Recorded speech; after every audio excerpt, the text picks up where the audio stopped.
Rajesh alias Mahasena Rajesh. ఇతను ఒక converted Christian. అంటే ఎస్సీ సామాజిక వర్గానికి చెందిన వ్యక్తి కన్వర్ట్ అయ్యాడు. అప్పుడు బీసీసీ కిందకి వస్తాడు. అయినా కూడా రాజ్యాంగానికి విరుద్ధంగా మన గౌరవనీయులైన చంద్రబాబు నాయుడు గారు ఈ ఎస్సీ రిజర్వేషన్ కోటాలో ఇతనికి పి గన్నవరంలో ఎమ్మెల్యే సీట్ ఇచ్చారు.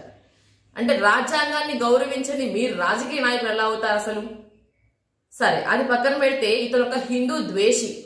హిందుత్వాన్ని అతను నీచంగా హిందూ దేవుళ్ళని అవమానిస్తూ ఎన్నో రకాలైన వీడియోలు చేశాడు గతంలో ఇతను. మేము ఆరాధ్యంగా పూజించే శ్రీరాముడిని, సీతమ్మని అతి దారుణమైన పదజాలంతో దూషిస్తూ చాలా వీడియోలు చేశాడు అతను. శివుణ్ణి, పార్వతీదేవిని కూడా చాలా నీచాతినీచంగా అవమానించాడు ఈ మహాసేన రాజేష్ అనే వ్యక్తి. ఇతనికి మీరు ఎమ్మెల్యే సీట్ ఇచ్చి హిందువుల్ని